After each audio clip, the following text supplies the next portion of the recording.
Good morning, students. Welcome to Triple SAG College online classes. Today we will discuss cultivation of drumstick. Drumstick local language में स्व्यंजना को बोलते हैं। इसके other common name भी है moringa, horse radish tree, west Indian bean drumstick. ये इसके common name है। बॉटनिकल नेम की बात करें तो moringa oleifera, family moringaceae, chromosome number 2n equal to 2x equal to 28, origin north west India and African tropics इसका origin है। इसके बाद में इसका यूज़ कौन सा पार्ट करते हैं तो मोस्टली इसके लीव्स, फ्लावर्स एंड फ्रूट्स का यूज़ किया जाता है। वेजिटेबल्स में मोस्टली फ्लावर्स और फ्रूट्स का यूज़ किया जाता है। तो इसको अपने मोस्टली लोगों के घरों में लगाते हैं या फिर फील्ड में ग्रो किया जाता है।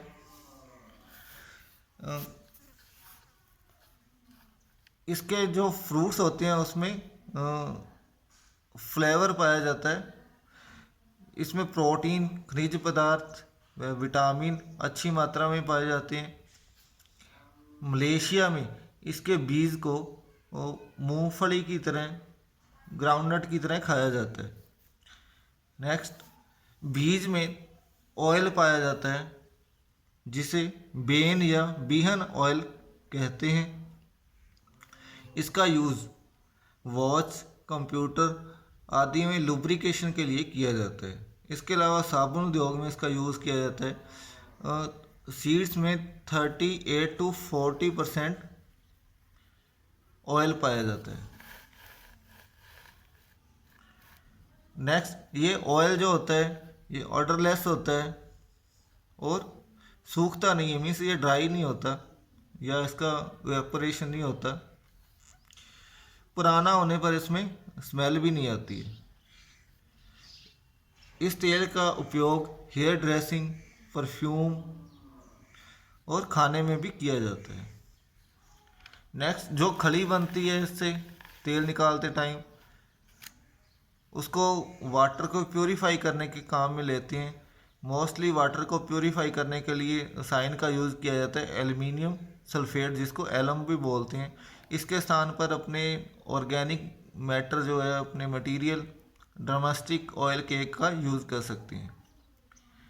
नेक्स्ट, इसका डिस्ट्रीब्यूशन की बात करें अपने तो drumstick India, Sri Lanka, Burma, Pakistan, Thailand, Malaysia, Singapore, Philippines, West Indies, Cuba, Jamaica, Egypt and Nigeria में पाया जाता है। नेक्स्ट बात करते हैं इंडिया में कमर्शियल कल्टीवेशन की। तो भारत में इसे तमिलनाडु में कमर्शियल रूप से ग्रो किया जाता है। नेक्स्ट, अपने बॉटनी की बात करें तो moringa is a deciduous plant, means इसमें पतझड़ी पौधा है ये और सर्दी के टाइम में पत्तियां गिरा देता है। इसकी हाइट जो है 8 से 10 मीटर तक होती है। इसके फ्लावर का colour white to creamy white होता है। मोरिंगा में क्रॉस पॉलिनेशन होता है। क्रॉस पॉलिनेशन हेट्रोमॉर्फिज्म और एंटोमोफिल्स के कारण होता है। इंसेक्ट के द्वारा इसमें मोस्टली मधुमक्खी के द्वारा पॉलिनेशन होता है। Next, climate. यह एक ट्रॉपिकल क्लाइमेट का प्लांट है और प्लेन्स में ग्रो किया जाता है या अच्छी ग्रोथ होती है इसकी। बट इसको सब ट्रॉपिकल क्लाइमेट में भी देखा जाता है। यह शुष्क व सैंडी क्षेत्रों में या सैंडी सॉइल वाले क्षेत्रों में अधिक उपज देता है। अच्छी पैदावार के लिए 25 to 35 डिग्री सेल्सियस टेम्परेचर इसके लिए फेवरेबल होता है। यह फ्रॉस्ट के प्रति ससेप्टिबल होता है, मीन्स पाले को सहनशील नहीं पाले के प्रति असहनशील होता है और अगर टेम्परेचर 40 डिग्री सेल्सियस से अधिक हो जाए तो इसमें जो फूल आते हैं वो गिर जाते हैं। नेक्स्ट सॉइल, तो sandy loam soil rich in lime is best for cultivation of moringa. Next varieties Jaffna, Mulanur, Murungi, Chavakacheri, मुरंगी, चमुरंगी, Pal मुरंगी, Poona मुरंगी, कोड़ीकाल मुरंगी, पालमेडू मुरंगी, KM1, PKM1, ये इसकी इम्पोर्टेंट वैरायटीज़ है। नेक्स्ट बात करें प्रोपेगेशन की, तो लास्ट ईयर इसमें से क्वेश्चन आया था कि जो एनुअल टाइप मोरिंगा होता है वो किसके द्वारा ग्रो किया जाता है। तो जो एनुअल टाइप या एक वर्षीय मोरिंगा होता है वो बीज के द्वारा ग्रो किया जाता है। इसके अलावा अगर बहुवर्षीय मोरिंगा की बात करें अपनी, तो ये लिम्ब कटिंग के द्वारा ग्रो किया जाता है। तो प्रोपेगेशन 2 टाइप की है इसमें। तो सबसे पहले बात करते हैं प्रोपेगेशन में बहुवर्षीय मोरिंगा का प्रवर्धन लिम्ब कटिंग, ये एक स्टेम कटिंग होती है, लिम्ब कटिंग के द्वारा किया जाता है। इस कटिंग की लंबाई जो है 1 से 1.5 मीटर होनी चाहिए और इस कटिंग की जो परिधि है वो 14 से 16 सेंटीमीटर होनी चाहिए। कटिंग को जून से अगस्त माह में इन सीटू लगाया जाता है, मीन सीधा जहाँ पर अपने खेत में लगाना है फील्ड में वहीं पर ही लगाते हैं। नेक्स्ट एक वर्षीय अपने अगर एनुअल मोरिंगा की बात करें तो इसका प्रोपेगेशन जो है सीड के द्वारा किया जाता है। पर हेक्टेयर 625 ग्राम सीड की अपने को रिक्वायरमेंट होती है। नेक्स्ट प्लांटिंग की बात करें तो जो लिम्ब कटिंग है इसको अपने वर्गाकार विधि से लगाते हैं और इसकी जो स्पेसिंग है पौधे से पौधे और लाइन से लाइन की दूरी जो है 3 से 5 मीटर रखते हैं और इसके लिए गड्ढे खोदते हैं 60 इंटू 60 सेंटीमीटर आकार के और ये पौधे स्क्वायर सिस्टम से लगाए जाते हैं।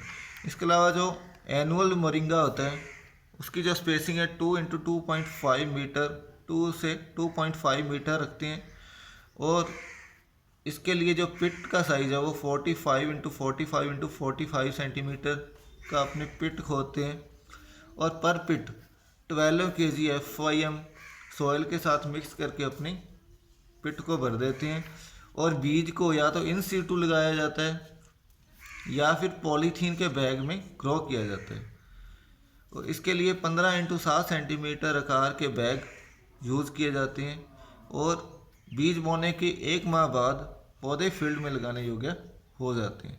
नेक्स्ट मैन्योरिंग, खाद की बात करें तो जो फर्स्ट डोज है फर्टिलाइज़र की वो प्लांटिंग के 3 माह बाद देते हैं। इसमें यूरिया जो है 100 grams, SSP 100 grams and MOP 50 grams पर प्लांट अपने यूज़ करते हैं और इस डोज को देने के 3 मंथ आफ्टर 100 ग्राम यूरिया और पर प्लांट दी जाती है। इसके बाद में अपने बात करते हैं रेटून क्रॉप की, जो अपने हार्वेस्ट कर लेते हैं उसके बाद दोबारा ग्रो करती है। तो इसमें जो ऊपर वाली डोज है इसके एक्स्ट्रा अपने 25 kg FYM एक्स्ट्रा डालते हैं। इसके बाद में आफ्टर केयर की बात करें तो जब प्लांट्स की हाइट 75 सेंटीमीटर हो जाती है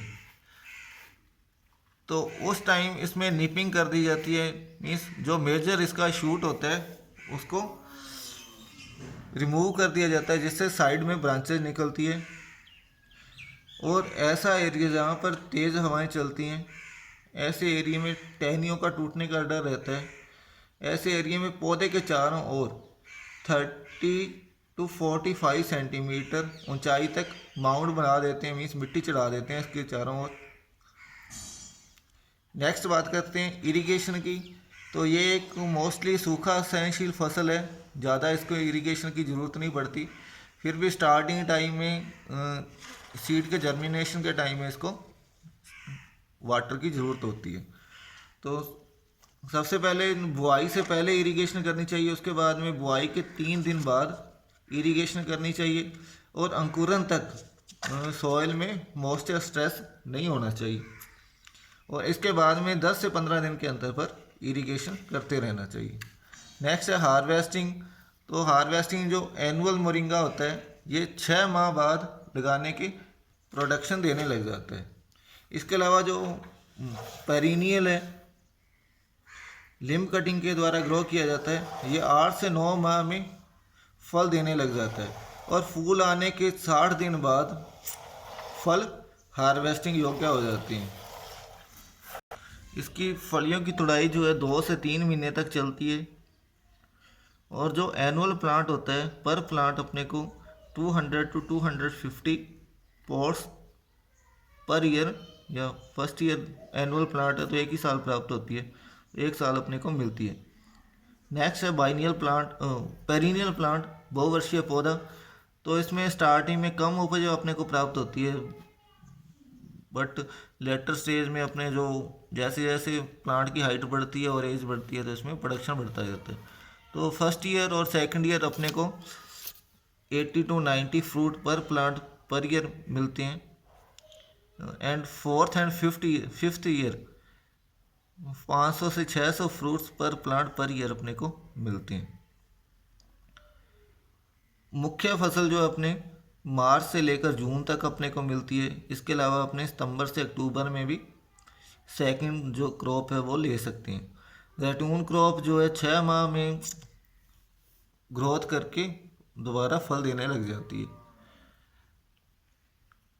मीन्स इसकी प्रूनिंग कर देते हैं, और प्रूनिंग करने के बाद में दोबारा प्लांट्स के ऊपर लीव्स वगैरह आती हैं और ग्रोथ होती है, और 6 माह बाद दोबारा प्रोडक्शन देने लग जाती है। तो नेक्स्ट अपने बात करते हैं प्लांट प्रोडक्शन की। तो इसमें हेयरी कैटरपिलर लगता है, जो सुंडी होती है उसके ऊपर बाल पाए जाते हैं। तो इसके कंट्रोल के लिए अपने 3 ml पर लीटर पानी की दर से 10 बार जो कीटनाशक है उसका स्प्रे करते हैं। ये जो कैटरपिलर है ये लीफ को खाता है। नेक्स्ट है लीफ ईटिंग कैटरपिलर। ये भी पत्तियों में छेद कर देता है, पत्तियों को खाता है, और इसके कंट्रोल के लिए अपने को मोनोक्रोटोफॉस के 0.15% सॉल्यूशन का स्प्रे करना चाहिए। नेक्स्ट है फ्रूट फ्लाई। ये सुंडी जो है अपने फल के अंदर, पौध के अंदर इंटर कर जाती है और अंदर से खाती है, जिससे फली जो है अपने खाने योग्य नहीं रहती। तो इसके कंट्रोल के लिए अपने इंसेक्ट का आक्रमण होने पर थायोडान के 0.1% सॉल्यूशन का स्प्रे करना चाहिए, और ये स्प्रे फ्रूट सेटिंग जब फल बनने लग जाते हैं तो उसके 20 से 30 दिन बाद करना चाहिए, और सेकंड स्प्रे जो है वो 15 दिन के बाद दोबारा करना चाहिए। और जो फलियां तोड़ते हैं अपने, उससे 15 दिन पहले अपने तुड़ाई से स्प्रे करना बंद कर देना चाहिए। नेक्स्ट है डिजीज। एक डिजीज लगती है इसमें विल्टिंग, जिससे पौधा मुरझा जाता है और ये जड़ों में प्रॉब्लम होती है। तो इसके कंट्रोल के लिए अपने को कॉपर ऑक्सीक्लोराइड को 2 ग्राम पर लीटर पानी के घोल की दर से अपने घोल तैयार करके पौधे के चारों ओर ड्रेंचिंग करनी चाहिए। ये थी आज की क्रॉप। मिलते हैं नेक्स्ट क्रॉप के साथ अगली क्लास में।